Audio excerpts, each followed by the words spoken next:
is a distance from the NDP ambition. However, despite the slow growth globally, economic growth is expected to increase steadily to at least 3% over the next 3 years, because we expect the electricity constraint, which is our major obstacle, to ease. Our estimate is that electricity shortages are currently costing the economy close to 1 percentage point in economic growth. We have decided to look inward for growth opportunities. Hence, the development of the 9-point plan that we announced in February. The components of the plan are the following. 1, revitalization of the agriculture and agro-processing value chain. 2, advancing beneficiation, that is adding value to our mineral wealth. 3, more effective implementation of a higher impact industrial policy action plan. 4, unlocking the potential of SMME cooperatives as well as township and rural entrepreneurs. 5, resolving the energy challenge. 6, stabilizing the labor market by scaling up private sector investment, growing the oceans economy, as well as cross-cutting areas to reform, boost, and diversify the economy, such as the following: science and technology and innovation, water and sanitation, transport, infrastructure,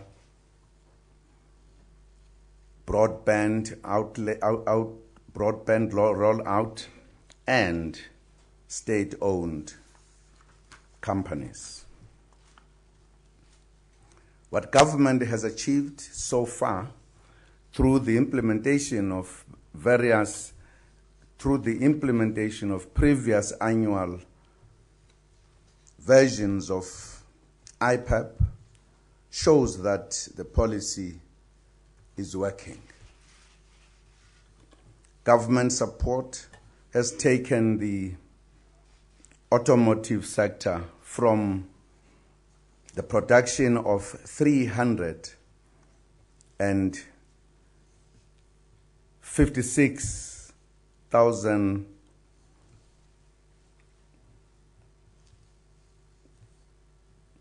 has taken, let me repeat that one. Government support has taken the automotive sector from the production of 356,800 units in the year 2000 to over 565,000 units in 2014. This support has grown auto exports from 11,000 units in 1995 to over 270,000 units in 2014. As a result, 300,000 jobs have been created in the automotive sector. Significant investments have also been made in key manufacturing sectors such as the auto sector, agro-processing, and electronics. A few examples include 5 billion rand by Mercedes-Benz, 3 billion rand by Ford, 4 billion rand by Unilever in 4 plants over the past 4 years, and 228 million rand from Samsung. We have also experienced a strong turnaround in manufacturing exports. Auto exports amounted to 115 billion rand in 2014, which is 12.7% of total exports in the country. Government's intervention aimed at arresting the decline of the clothing, textile, leather, and footwear sector resulted in the retention of 68,000 jobs in the sector. By the end of March this year, a total of 3.7 billion rand in support of the private sector had been approved since the inception of the Clothing and Textile Competitive Program in 2010. Since 2009, government, through the Department of Trade and Industry, has also supported agro-processing industries to the value of 1.2 billion rand through various schemes. There is a need to further scale up industrial development in the country. In this regard, among interventions we have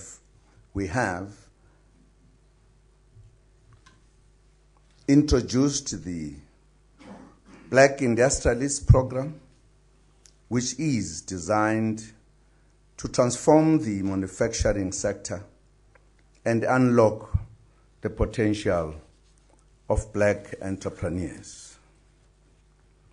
Initial funding of 1 billion rand has been secured from the DTI for the current financial year, and 23 billion rand from the Industrial Development Corporation for the next 3 financial years. With regards to infrastructure development, government and public agencies have invested just over 1 trillion rand in infrastructure between 2009 and 2014. The investments are in energy, road, rail, ports, public transport, public water and sanitation,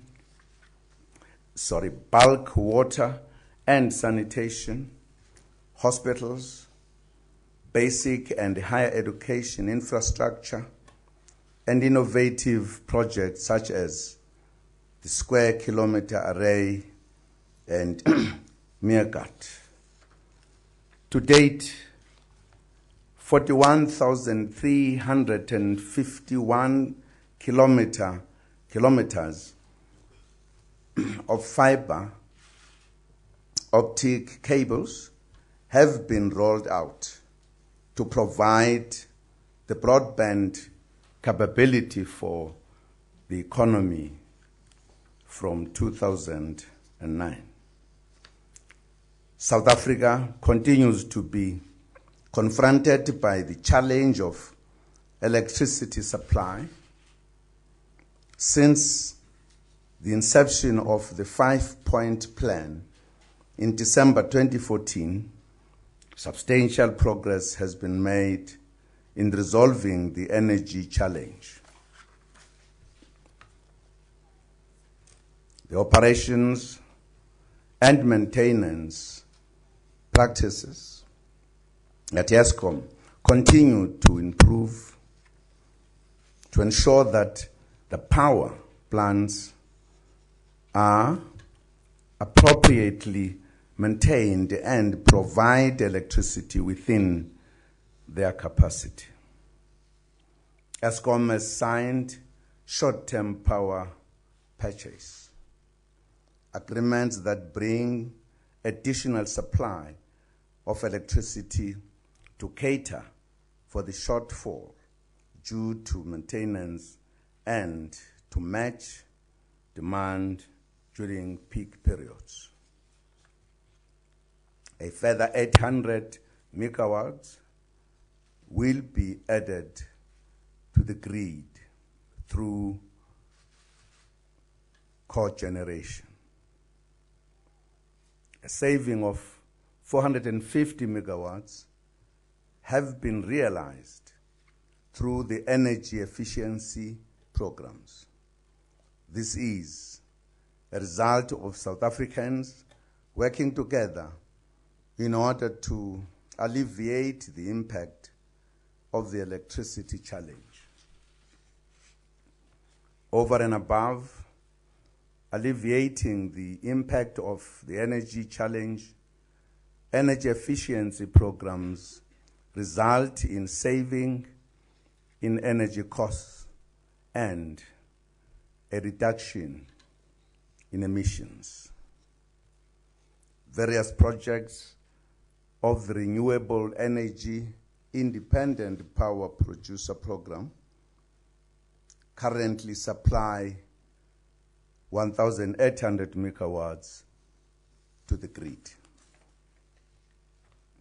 Within the next 2.5 years, the 92 projects of the Renewable Energy Program will bring to a total of 6,327 megawatts to the grid. The exploration of various other options for electricity generation is underway, including cross-border projects within the SADC region that include hydro, gas, and coal. For the medium to long-term electricity supply, the nuclear build program is at an advanced stage of planning, and the procurement should be concluded within the current financial year.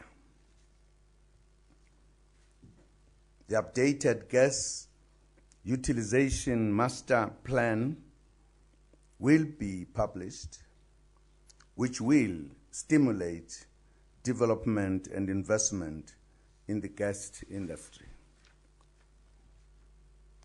We'll continue to pursue work towards a reliable energy mix to ensure energy security for now and the future. In March 2015, Cabinet approved the final amendments to the Broadcasting Digital Migration Policy, which unlocked the project to enable implementation.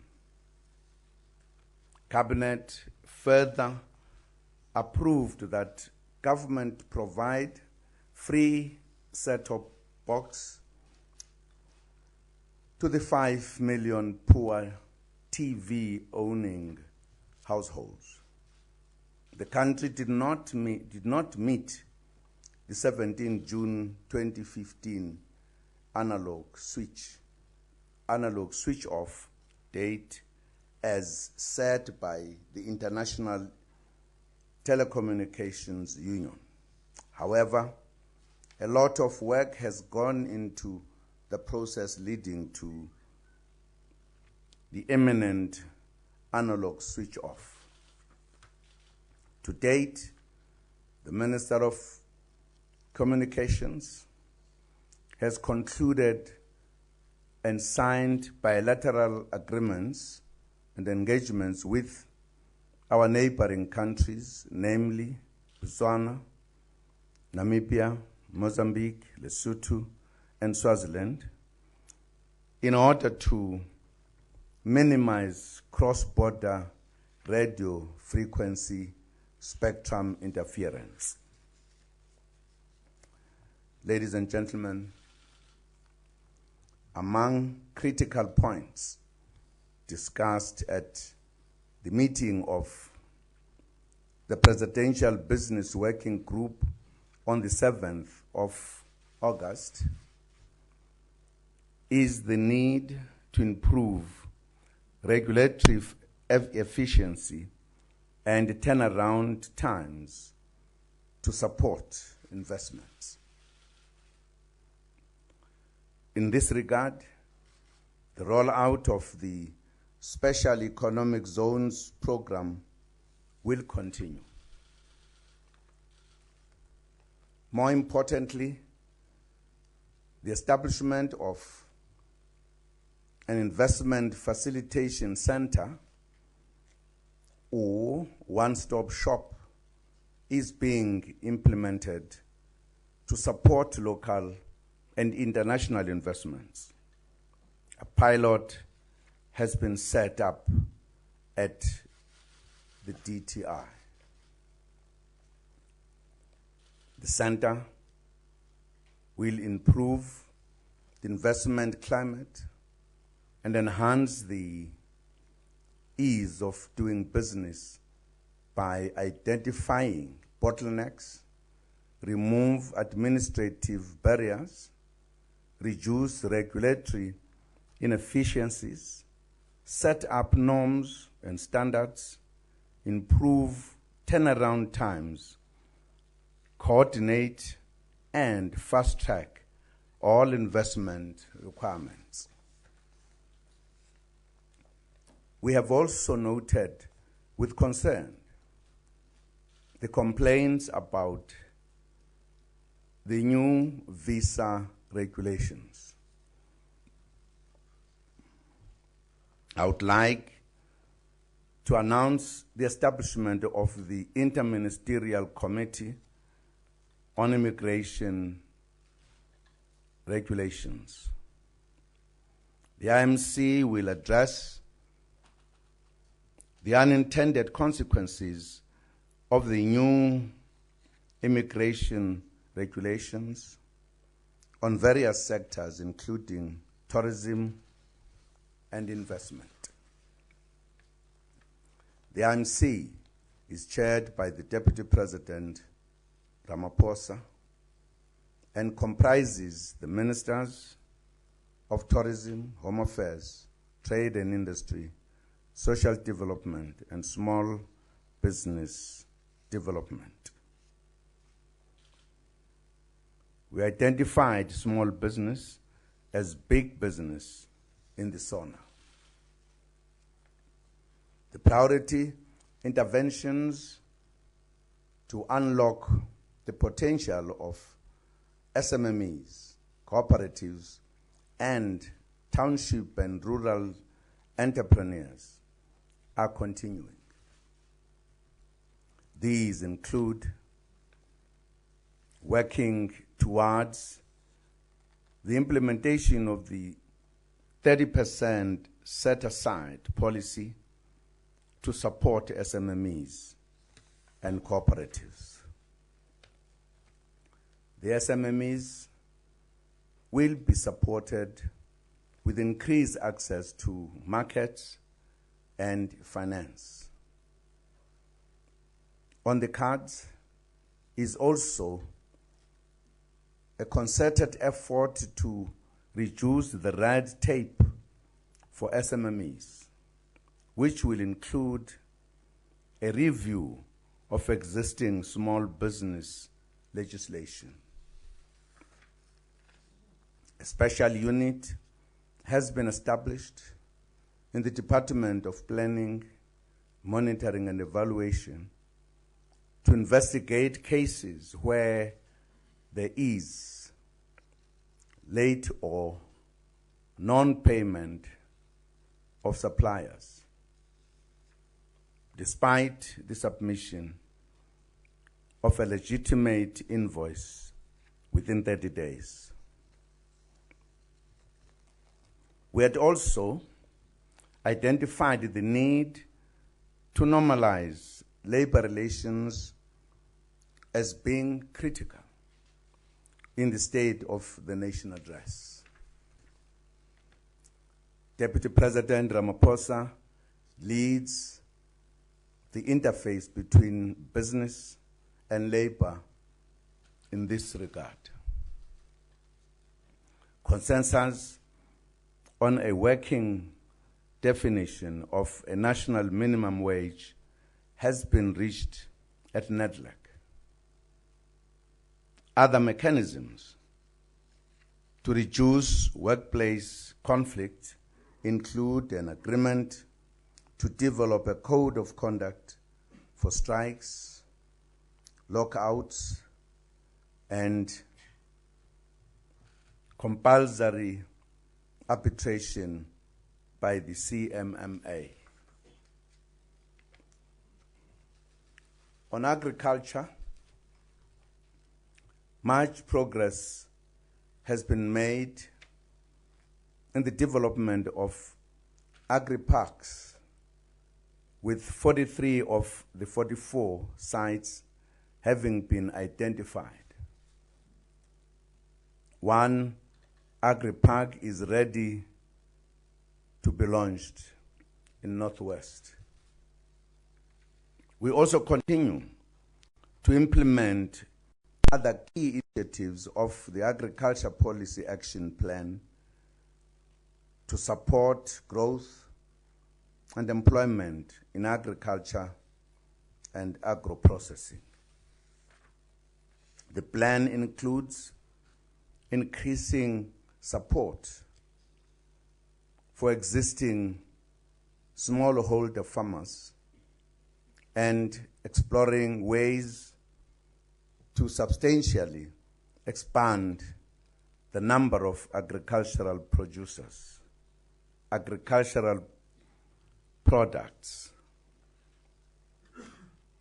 Ladies and gentlemen, government has identified water as a critical resource for economic development, and work continues to implement the 5-point plan for water and sanitation.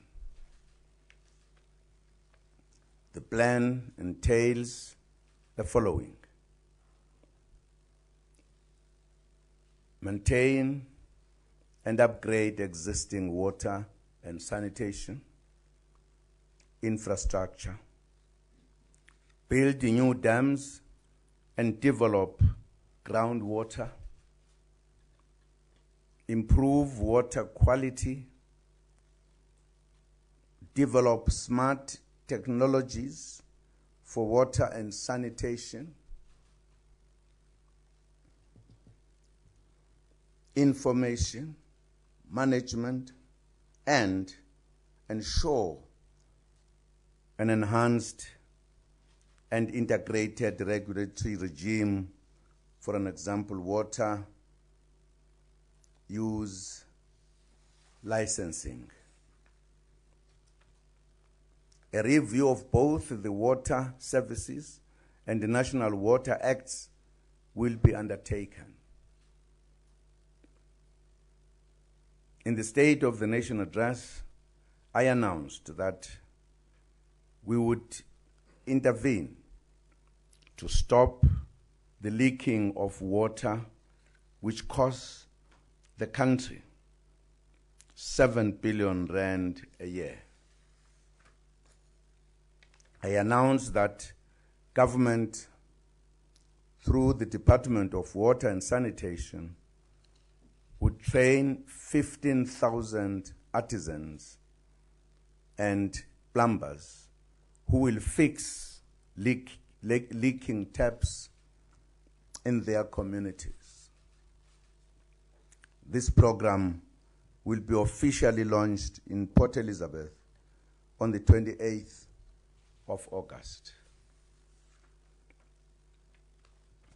The first intake of 3,000 is being recruited for the current financial year. On basic education, the 2014 annual national assessments results indicated that grade 3 targets in both literacy and numeracy have been exceeded, including grade 6 home language.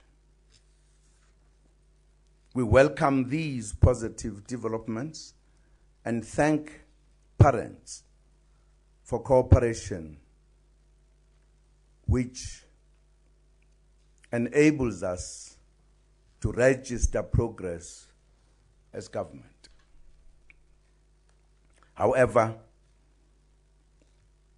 performance in grade 6 and 9 maths and first additional language is still below par. The implementation of the maths, science, and technology strategy will be strengthened in all schools. In addition, government will ensure improved teacher supply training and development. The improvement of the qualifications of grade R practitioners is also ongoing as part of the long-term investments in quality education.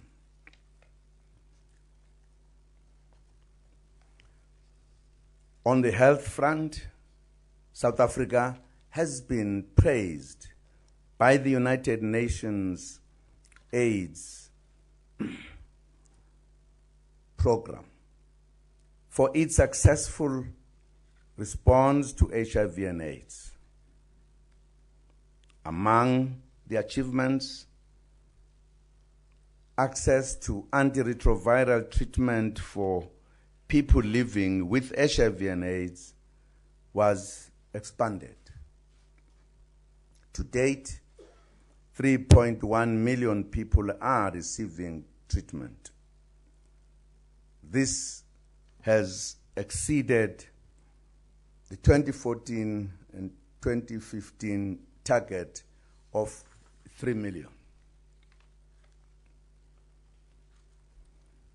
The screening for tuberculosis has been expanded with 15.2 million people reached,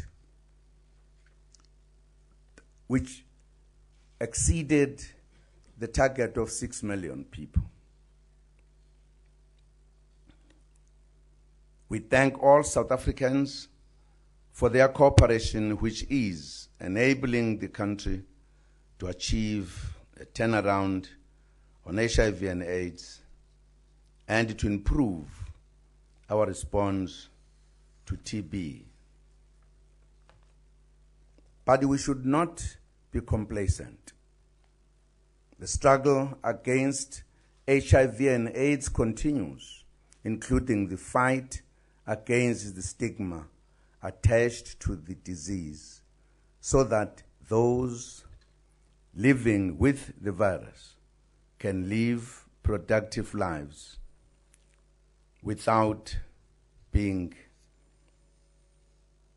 ostracized. Ladies and gentlemen, Cabinet adopted the National Youth Policy in May this year. The Presidential Youth Working Group has been established, comprising youth formations and government led by the Deputy Minister for Planning, Monitoring and Evaluation. The working group helps to coordinate the implementation of the youth policy. The programs being implemented include the following: youth entrepreneurship and cooperatives training and mentorship, reform and review of the National Students Financial Aid Scheme to increase enrollments in universities and vocational training colleges, implementing youth employment programs such as the installation of solar water geyser and set-top boxes, implementation of public employment program, and fostering values for the formation of an ideal citizen. Mining remains a critical component of the economy, and we want it to remain the backbone of the South African economy. The threat of job losses in the mining and steel sectors is of serious concern to government, as it would have a negative impact on many families, communities, and the economy. To address the current job losses in the mining sector, the Minister of Mineral Resources convened a retreat of tripartite stakeholders in the mining sector on the 5th August 2015, both business and labor. Stakeholders identified a number of areas to save jobs and to find alternatives to job losses. A task team was established and mandated to develop detailed proposals. The task team will report back to the principals this week.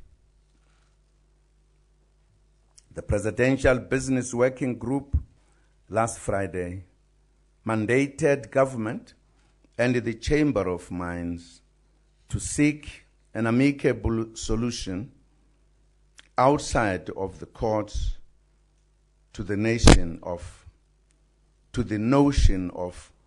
once empowered, always empowered, notion in the mining charter. We look forward to a positive outcome.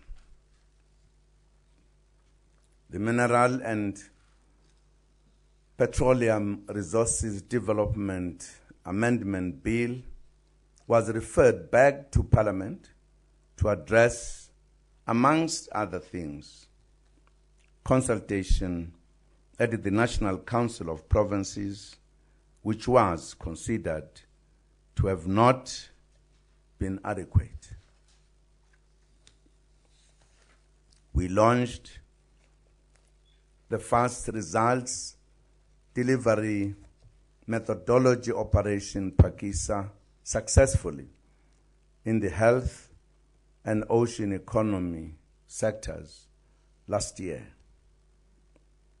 I will launch a mining pakisa before the end of the year, which will look at minerals beneficiation.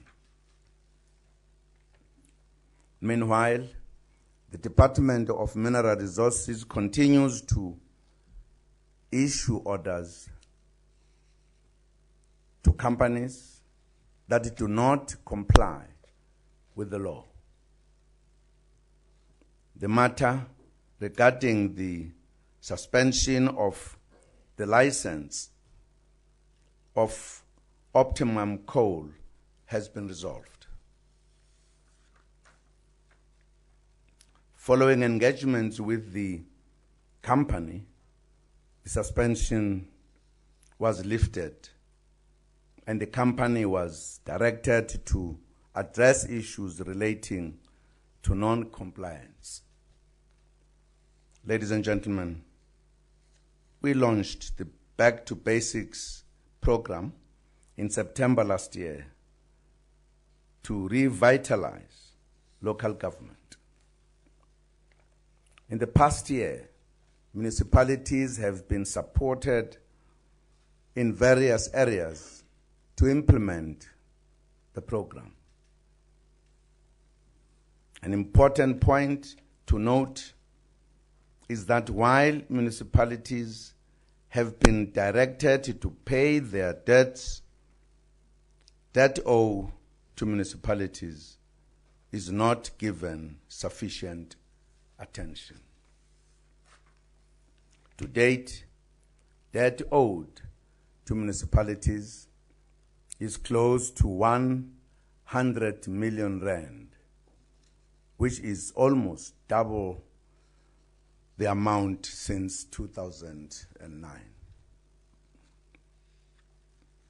We urge government entities and the private sector to pay their debts to enable municipalities to function effectively. Ladies and gentlemen, with regards to safety and security, the South African Police Service is responding effectively to shopping mall robberies.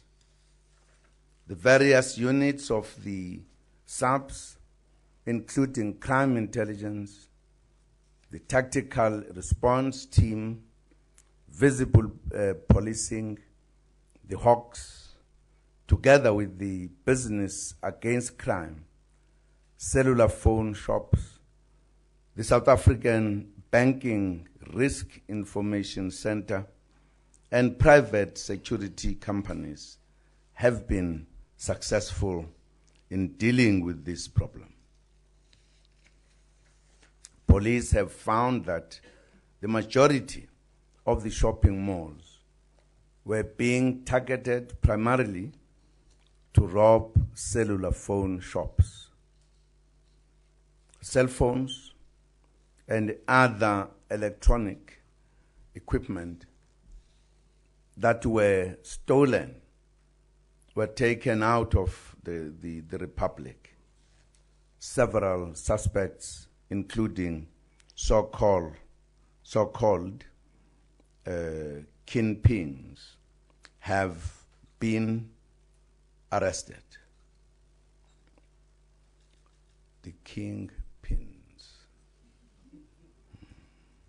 the ones who are controlling these. The rate at which police are being attacked and killed calls for united action by both government and society at large. 55 police officers have been killed since January this year. I have requested the police minister to re-examine the police safety strategy to enable the police to respond effectively when attacked. An attack on police officers is an attack on both the authority of the state and on the nation.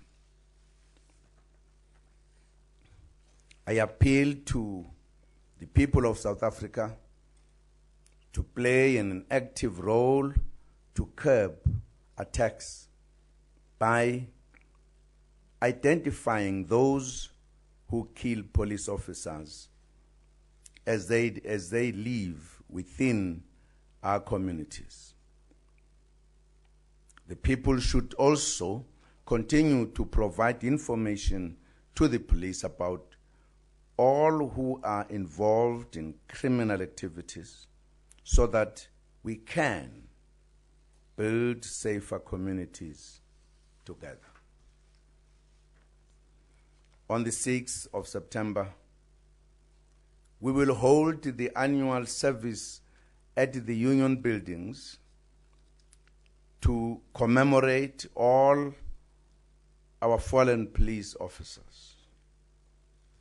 The implementation of the report on the tragic incidents that took place in Marikana, leading to the killing of more than 44 people, is receiving top priority.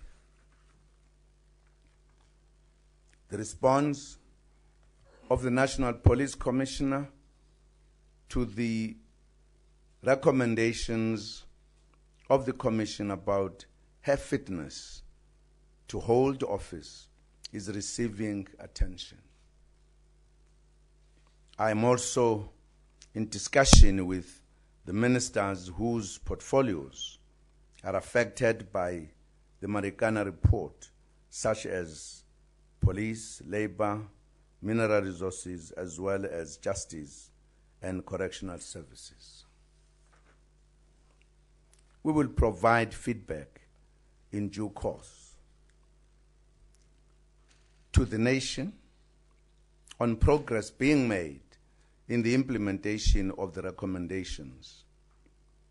All interventions are aimed at ensuring that such an incident never occurs again in our country.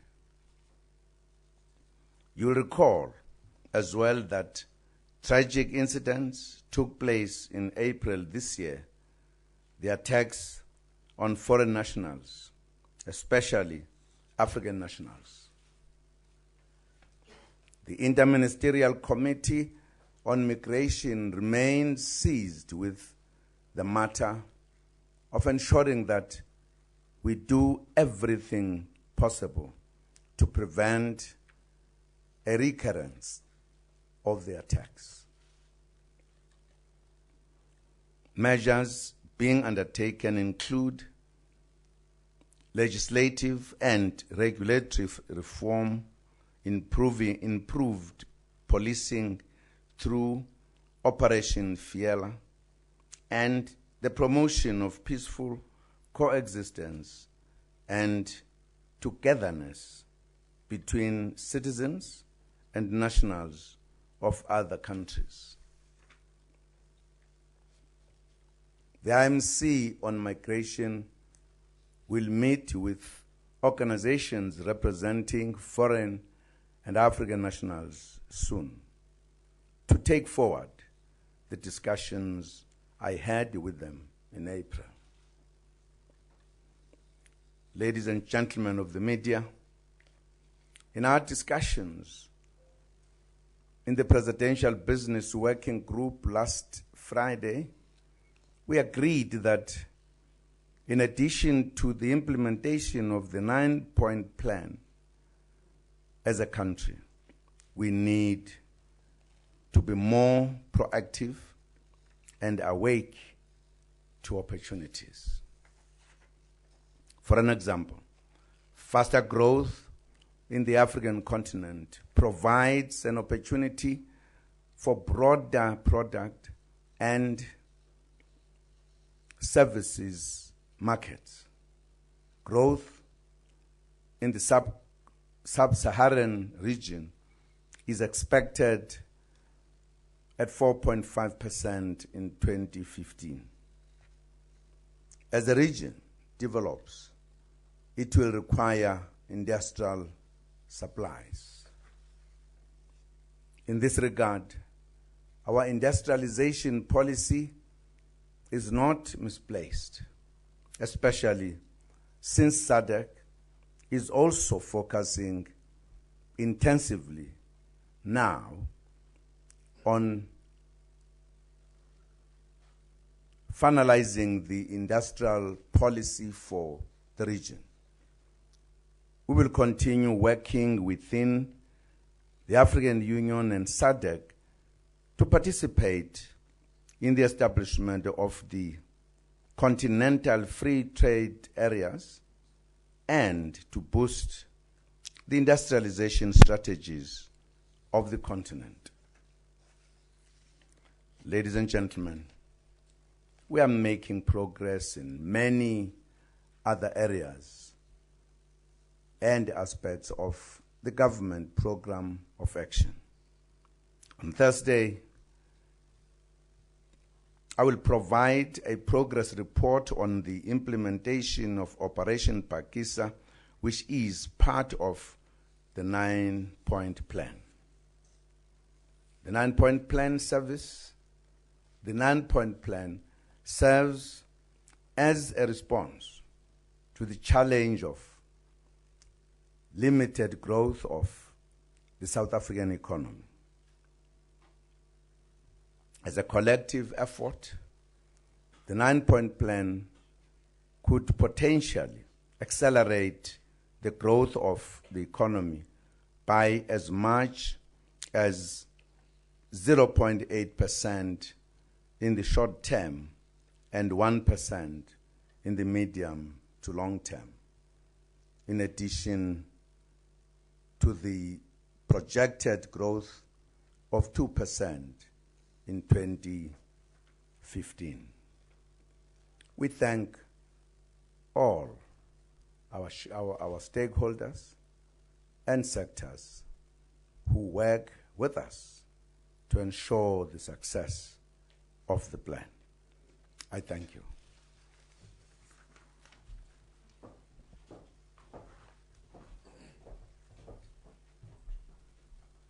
Thank you very much, Mr. President. I think at this point, can I just upfront apologize for the President? I think he might have to leave us earlier. He's got the other engagement at the guest house. I'm sure we've seen it in the statement, the receiving of credentials. So we will take some questions, but the ministers. And secondly, I think I would like to acknowledge Minister Patel in Cape Town. I think I forgot to mention that we've got Minister Patel in Cape Town. I will, at this point, take questions. I think the first one was the lady there. Yes, that's your. Good afternoon, Mr. President and the ministers. This is Amkhelang Bata from Bloomberg News. You spoke about normalization of labor relations. My question is, with regards to the job cuts in the mining industry and the fact that the company execs have said that they cannot scale those down, I mean, what does government expect the companies to do? You've said mining should remain the backbone of the economy. Is there a rift between government and business in terms of what can be done with regards to the jobs that will be shed in that particular industry? Okay. Juanita? Yeah. Thank you very much. Kunita Hansen from the Mail and Guardian. I have a question for the President and for the Minister of Finance as well. Firstly, to Mr. President, if you could just perhaps help us understand what was your intention in briefing us today and focusing on these issues. Secondly, it has been quite a few months now that we had the sad passing of the Minister of Public Service and Administration, Collins Chabane. Have you considered replacing him and with who? The President has also mentioned the nuclear build procurement process. And I think the major concern or the major issue of contention was that the financial model that would be used to actually finance the plan. If the Minister of Finance could just perhaps give us some indication as to what is Treasury's role in guiding that process, if it has a role at all, or is it completely spearheaded by the Department of Energy? Thank you very much. Can I just request maybe not too many questions, so that I think you are many of you were the next one. Who has the mic? I do. Oh, okay. Tulasizwe I'm then. sorry. Thank you so much. Mr. President, two quick questions. The first one, there's been a suggestion that the job cuts, the looming job cuts, are sort of an intersection between plunging resource prices internationally plus rising costs for the mining sector and the steel sector as well. But all of that happening while the demands of labor are above inflation. Could you please address that in particular? And while you're addressing that, address the issue of the call for, on steel particularly, the call for some kind of higher tariffs, the maximum possible high tariffs to be imposed on steel imports from China, because that's said to be, a factor in the mix. That's the one question. Then my second question, at a political level, you want to present a picture to South Africans that says you are aware of the situation and you are on top of it. You are responding to the situation in the economy. But that wasn't helped last week when you were asked about the Minister of Mineral Resources suspending the license of Optimum Coal, and at that point you had not been briefed. How embarrassing was that for you, and have you addressed it so that you're all singing from one hymn sheet as you respond to this crisis? Thank you. Thank you. I think there was a lady at the back who... Okay. Then it's you then, Herbert. And I think you would be the last. Hi, David Smith of the Guardian newspaper from the UK. Mr. President, there seems to be a lot of doom and gloom around at the moment, generally, with the judges, newspaper columnists, others saying that South Africa is in crisis, or at least the economy is in crisis. I mean, do you accept that picture when, for example, you look at President Obama going to Kenya, Ethiopia, so much euphoria around African economies that are growing very fast? Do you worry that South Africa is missing out on that and getting left behind? And just a very quick second question, what are your thoughts about the killing of the lion that's been called Cecil in Zimbabwe?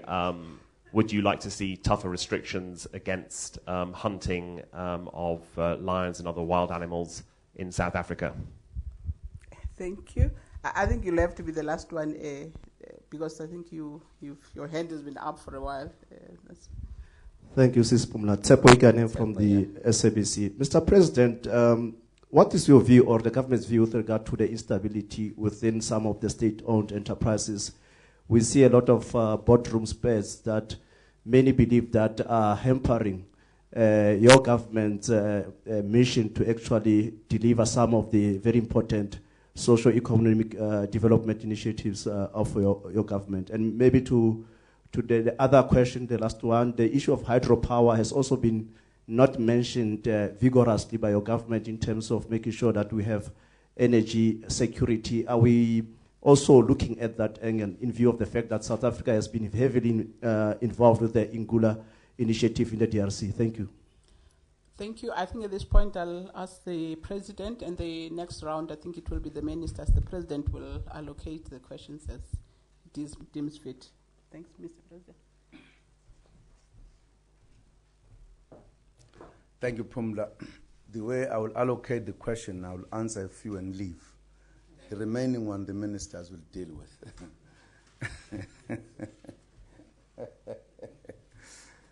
Just remind me the chronology of the questions, because there were too many. I was not taking notes. Tell me. I may not be able to read. No, this is not something. It's not. No. Sorry. Just to correct, I said the municipalities are owed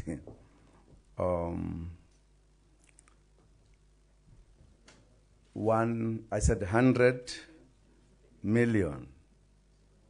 No, it's actually billion. 100 billion.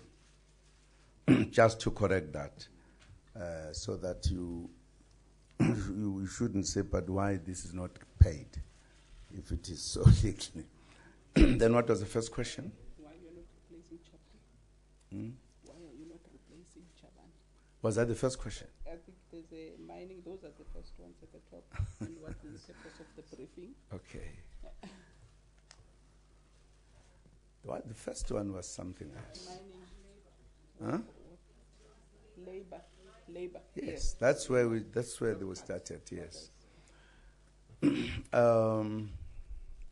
Well, I think in my presentation I did say that there is a threat of job losses, and we are saying what can we do about it, particularly given the fact that the economy globally, not just in South Africa, is still facing problems. Now, if you come across a situation, as it will always happen, that at a particular period of the year, there will be negotiations,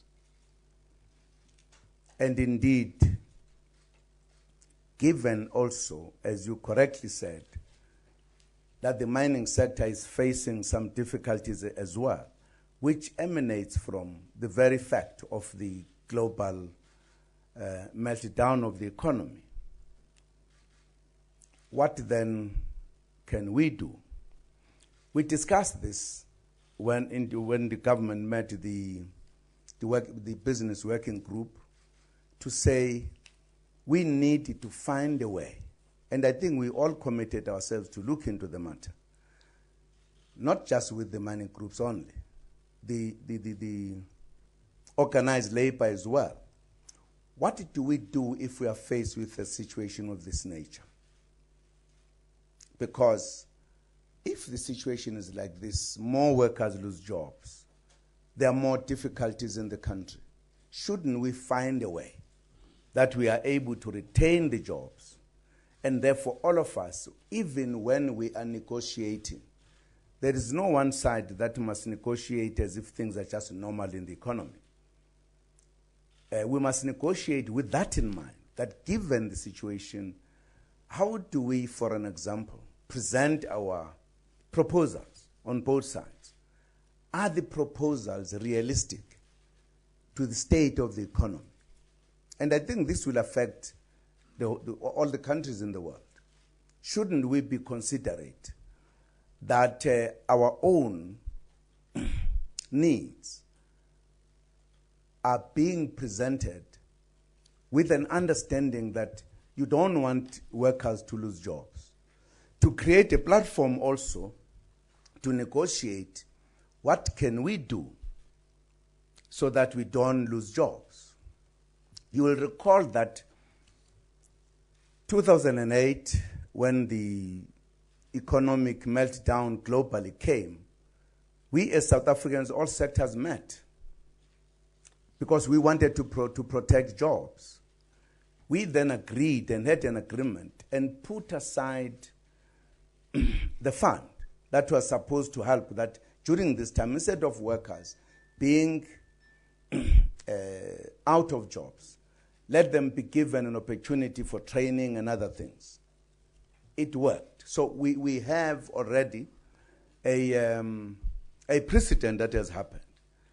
We raised this issue and then agreed that we needed to talk more closely with it, not just business and government, but with labor, to say how do we tackle this issue. Is an issue that really is a problem of all of us as a country. So that is what we think we need to do. And as I say, we've got an experience, what we did a few years ago. So that is what I think we generally agreed in the what to call. Secondly, the issue of why this, I thought it was clear. We are briefing on a progress made since the State of the Nation address. We are supposed to brief the country. We are supposed to be accounting. I know that we have not been doing it in the past. We were doing it once when we are launching the State of the Nation address. We have got to be giving this report. And precisely because of time, we wouldn't give sufficient information of what is happening because we will be limited by time.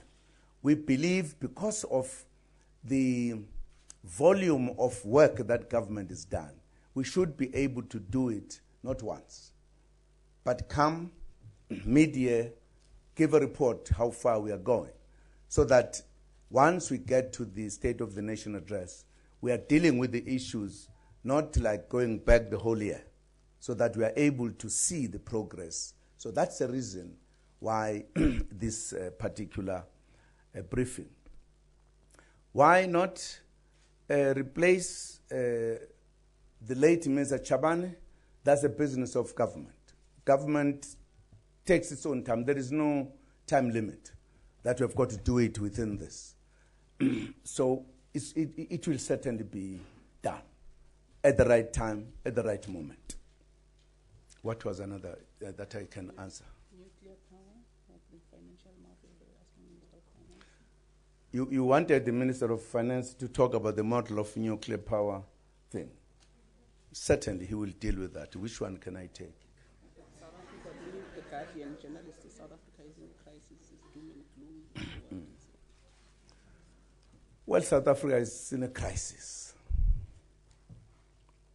Is EU not in a crisis? Is the globe not in a crisis?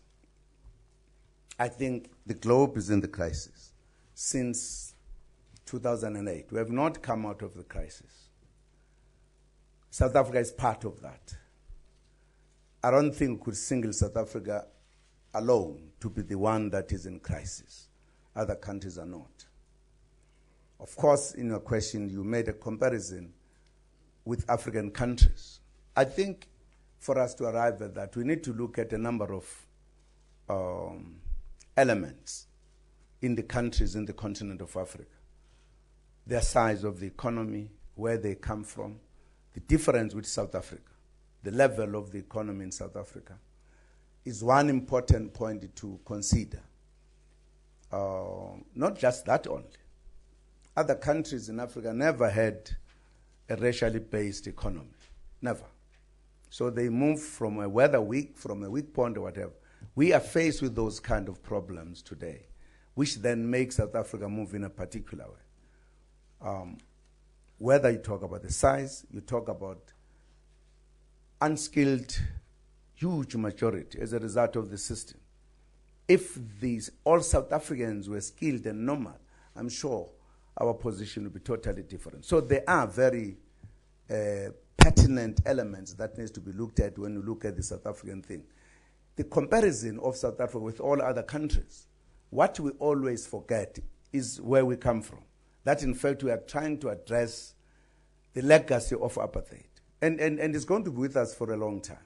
Whether you look at land, in other countries there was no land grab. There was no Land Act, Act of 1913 in other countries.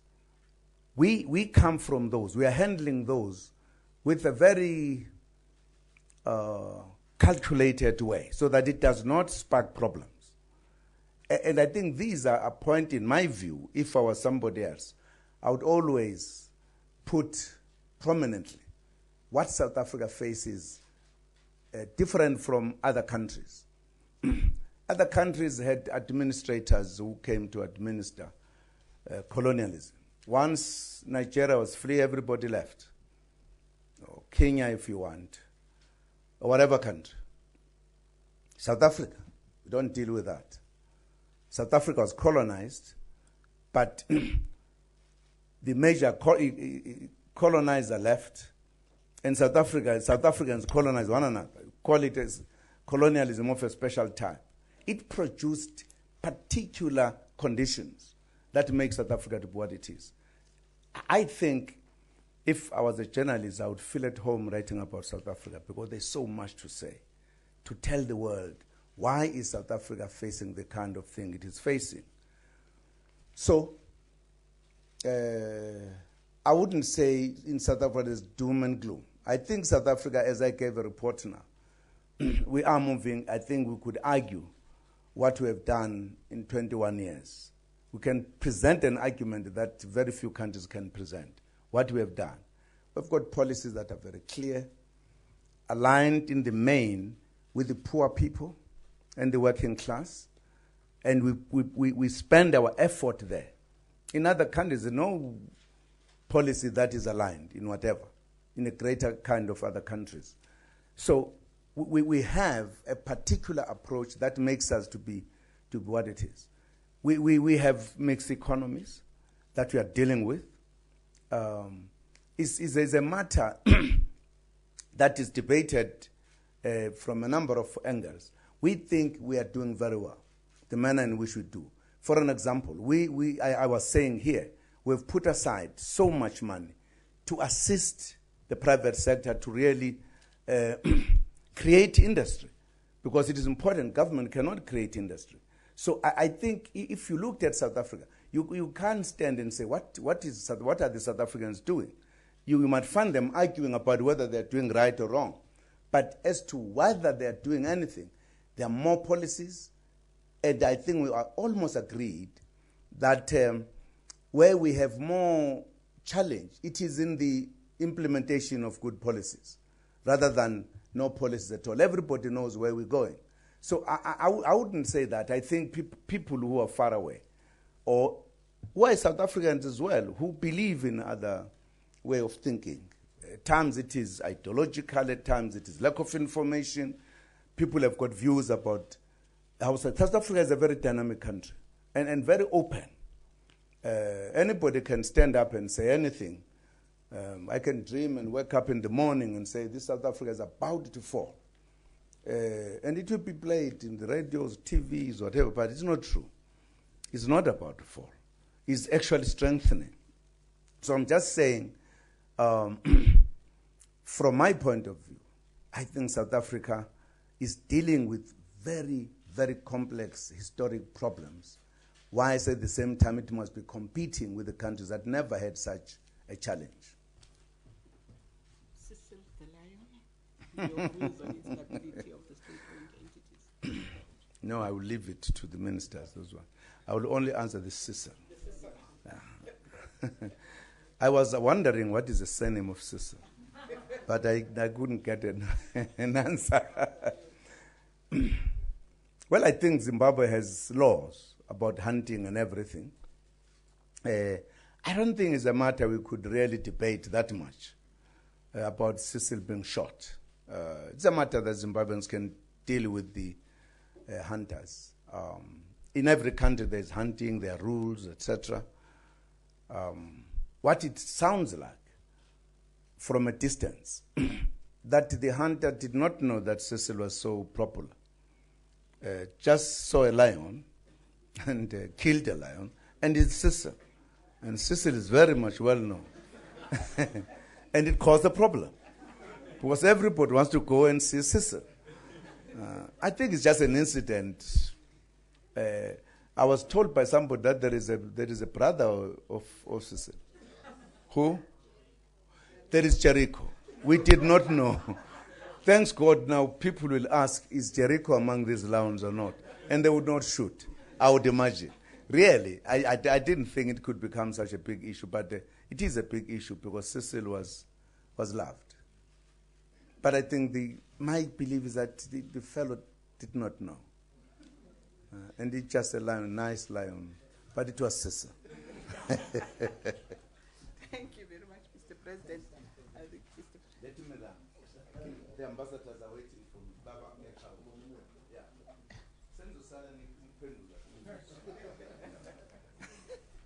Thank you very much. I'm sorry that I have got to go to their excellencies. They're waiting for me. I think Minister Nene will take the floor. Thank you, Pumla, and ladies and gentlemen, I take it that I'm supposed to respond to two questions. The one question on the procurement of nuclear build, and the other one was on the instability on SOCs. I hope we will all be able to give a response to that one. On the nuclear build, perhaps let me start by saying, as the question was, what is National Treasury's role in this? National Treasury's role is known, but we also have a tradition of communicating officially with the nation on matters that relate to fiscal policy and macroeconomic policy in general. But on this one, let me just say that nuclear is in government's energy mix. And therefore, when we talk about the procurement of nuclear, as has been announced by the President, we must take it in the context of the broader energy mix. We're currently seized with the issues at ESCOM. We're also seized with the rest of the IPPs, as we've had, cogeneration and the rest. So it must be read in that context. And I would therefore want to say that our role with regards to this one is to support the Department of Energy in arriving at the most cost-effective and the most appropriate procurement process. We now are working with the Department of Energy in arriving at that. The department has gone through the signing of those agreements, the cooperation agreements with different countries.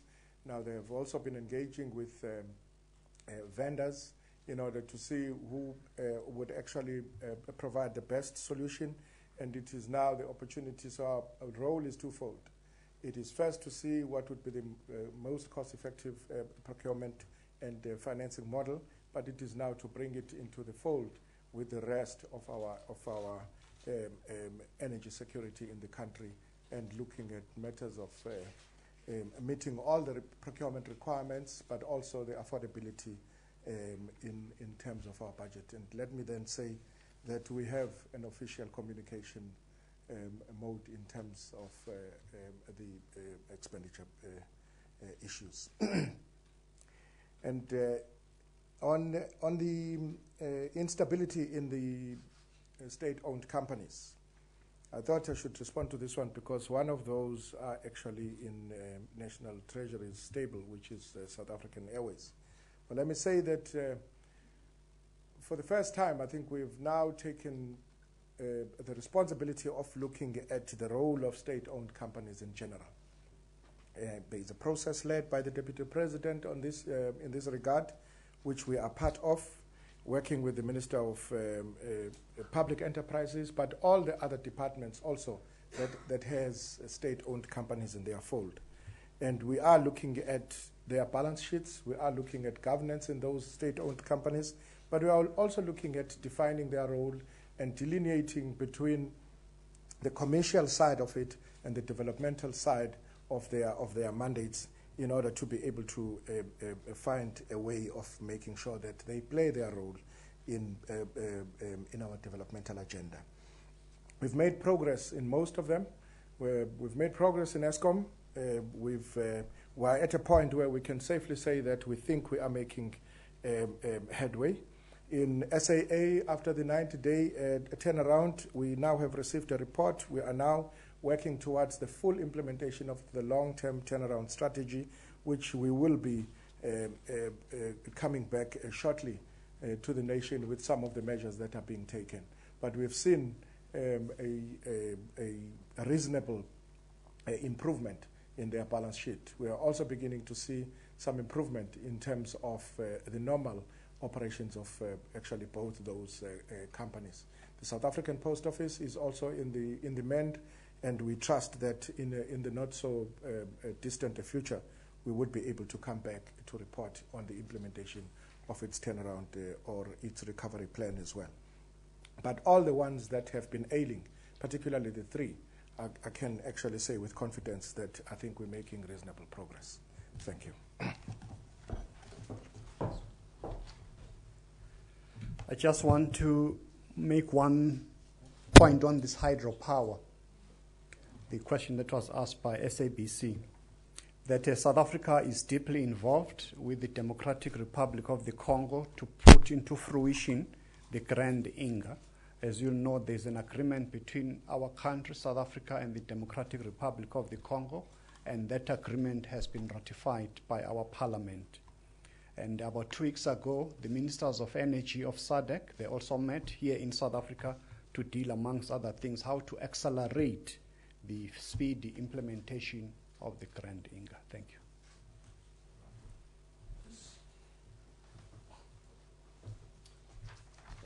Thank you very much, Poon. The rift between government, there's a question about that. No, the answer is no. There is no rift between government and the chamber on the question. When we met on Friday, it was agreed between government and the chamber that there's going to be a follow-up meeting, a discussion between them. I think the President explained a bit on that matter. Just want to be definite about it. There's no rift at all. There's this question that's been raised about intersection, costs, labor demands, etc. Let's just think about it. These companies which are doing business, international companies or multinational companies that are doing business in South Africa, are making profits elsewhere in the world. They're not making profits in South Africa. And all of us are therefore in a situation we're in now, where the economy is not growing as fast as it should compared to economies at the same level. South Africa is a developing economy. Is a middle income developing economy. It's not a developed economy. There's a portion of it that is developed. There's no doubt about it. But the larger part of it is underdeveloped. So the larger part of it, which is underdeveloped, pulls down the one that's developed. That's the challenge. That's what the President was talking about when he talked about colonization, etc., of South Africa, different to other countries. So when labor demands increase, it has in the back of its mind what's happening what's done by the same companies in Canada, in Australia, elsewhere, in terms of treating labor, etc., including skilling the labor, is different. So we have to understand the thinking behind the demands that are made by labor there. Lastly, I thought Minister Khadeb would deal with this question of tariffs in China, etc. That's been raised here, high tariffs on steel. I think we should, broadly speaking, we're doing business with China. And China and ourselves are part of the BRICS group of countries. And we are building a partnership, a strategic partnership together. Because we have to do that. And in doing so, it cannot be that, therefore, we do that. That which is us here, and say, okay, put high tariffs there. What happens? China is a huge economy. We're such a small economy. What happens if China does the same to us? So we have to always look at balancing out how we deal with international relations in terms of trade, the economy, etc. So our view is that this is a matter of discussion. We're building a new BRICS bank now, and South Africa has been actually been honored by hosting the regional chapter of that bank. So South Africa, there's still a long way to go, and China is very, very keen on supporting the continent of. We know China is deep into this economy in terms of trade and helping with infrastructure built in the countries here. So I thought that we should just deal with those few issues. Thank you very much. Minister Patel, do you want to add? Thank you very much, Pumla. I don't know if the audio is any good. Yes, we can hear you. Okay. I really just wanted to build a little bit on the one issue around the steel tariffs. Our legal process is when companies have challenges with imports, then they approach the International Trade Administration Commission. That commission has a lot of balancing issues to take into account. On the one hand, the compelling case of an applicant, in this case the steel industry. On the other hand, the impact on downstream users. So I'd really like to just, in response to the question, say ITAC is applying its mind on the application. And as my colleague has said, there's a lot of complex matters that will have to be balanced, after which ITAC makes a recommendation. That's the only area. I think the other areas have all been covered by colleagues up in Pretoria. Thank you. Thank you very much. Ladies and gentlemen, we'll only have one round because the ministers have got other engagement. If there's anyone who's got a question to ask, and then we can close. Yes? The name is Marcel Gordon. I'm with TVC News, headquarters in Lagos, Nigeria. I'm not sure who could answer this. It's a question around the interministerial committee that will be looking at the unintended consequences of the new visa regulations. My question is whether or not that kind of consultation should have happened before the visa regulations were brought in, so that it's not a process of putting out fires after the fact. Thank you. Yes, sir.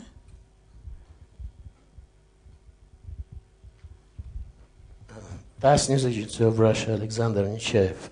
Maybe somebody of the ministers can explain which company is likely to replace ESCOM as nuclear build operator. Will it be Nexa? Thank you very much. I think that's about it. It's over to you, ministers. The last one is for the Minister of Finance.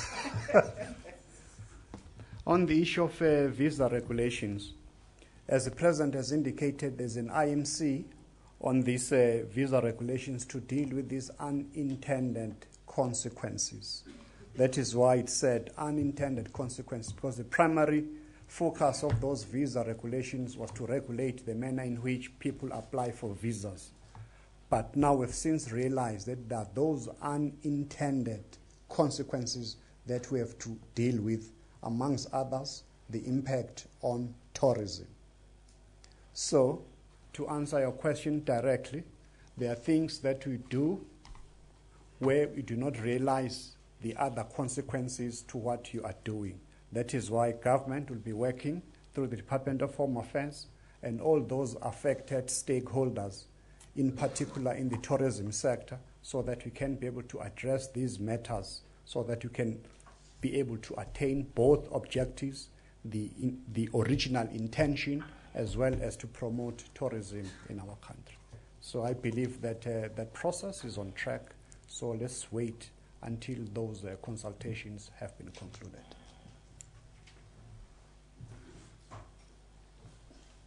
The other question with regards to the company to replace ESCOM, I'm not too sure whether we know whether ESCOM is going to be replaced, but the procurement process has to do both with the appointment of the appropriate implementing agency or a collective, because at the end of the day, what would have to work is what would be the most cost-effective, what is going to be the, and as I've said, it's only at this point that we are now, after the vendor parades and all sorts of things, that processes that Department of Energy has followed, that it will now be brought to a process where we'll now be looking at the procurement processes, which will entail everything, including the appointment of the implementing agency.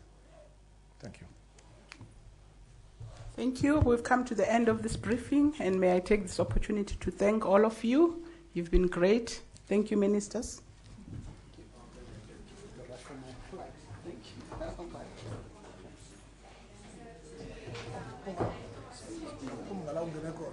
Oh, sorry. The speech is going to be available. Sorry, I forgot to say this presentation by the President is going to be available online. And I'm told you are going to be invited again next week. Yes, it's a housekeeping one, this one. Hello, Tsepo Ikane. Yes, we will be inviting you next week. We are looking at establishing a presidential press corps. I know we've spoken about it before. It didn't really take off. So we'll want to get together with you to discuss how it's going to work, how you would want it to work, how we think it should work. So I'm just saying this so that you start thinking about it, so that when we meet, we are able to unpack it. So that we have regular briefings as well. We don't have Tula Sizo saying, Mr. President, why did you have this briefing? So it must be so regular that we are not asked when we hold a briefing why we are holding it, because we should be holding these briefings regularly. But so just to alert that we will be convening that session, and then we need your ideas on how we can make it work and get together from time to time. Thank you.